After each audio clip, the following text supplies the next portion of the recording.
Hello everyone, இந்த புது நாள்ல நான் இன்னைக்கு என்ன ஆக்டிவிட்டி பண்ண போறேன் அப்படின்னு எல்லாரும் ஆர்வமா இருக்கீங்களா? நான் இன்னைக்கு ஒரு கதை சொல்ல போறேன். இன்னைக்கு நான் என்ன பண்ண போறேன்? Story time. என்ன ஸ்டோரி அப்படின்னு யோசிக்கிறீங்களா? The story of the seeds. If you listen to me, Jesus said, you will be like a good soil in this story. The story Jesus சொல்றாங்க, என்கிட்ட லிசன் பண்றீங்களா? நீங்க குட் சாயிலா இந்த ஸ்டோரிக்கு ஏற்ற மாதிரி இருக்கணும் அப்படின்னு சொல்றாங்க.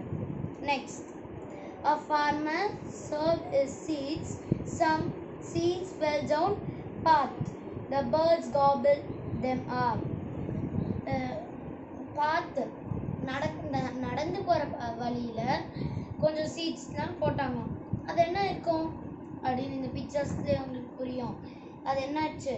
பேர்ட்ஸ் வருது, நிறைய பேர்ட்ஸ் இந்த இதெல்லாம் சாப்பிட்டு போயிருது. ஓகேவா? அப்படின்னா நம்ம இந்த மாதிரி இருக்கலாமா? காடுக்கு இருக்கக்கூடாது. நெக்ஸ்ட் பார்க்கலாமா? The seeds among the stones grew. இந்த கற்பாறையில் இருக்கிறதுலாம் வளர்ந்தது. குவிக்லி, ஃபாஸ்ட்டாக வளர்ந்தது. But they died up in the hot sun.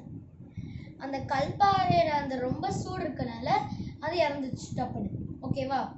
நம்ம இந்த மாதிரி இருக்கக்கூடாது. நல்லா வளர்ந்துட்டு திருப்பியும் நம்ம போயிடக்கூடாது, கீழே போயிடக்கூடாது.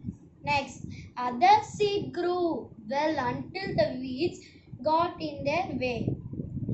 எப்படி வளர்ந்ததா? அது நல்லா வளர்ந்ததா? இந்த பிக்சர்லேயே நீங்கள் அண்டர்ஸ்டாண்ட் பண்ணலாம். இந்த இதெல்லாம் எப்படி வளர்ந்தது? அழகா இருக்கு.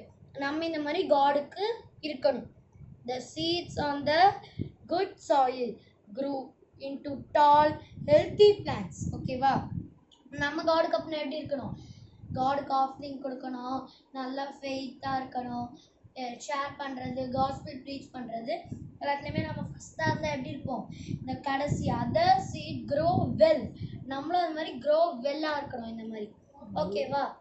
நல்ல நிலத்தில் நம்ம வாழணும், இருக்கணும் நம்ம. ஓகேவா? இதுதான் நான் இன்னைக்கு பண்ண ஆக்டிவிட்டி. Thank you everyone. பாய்.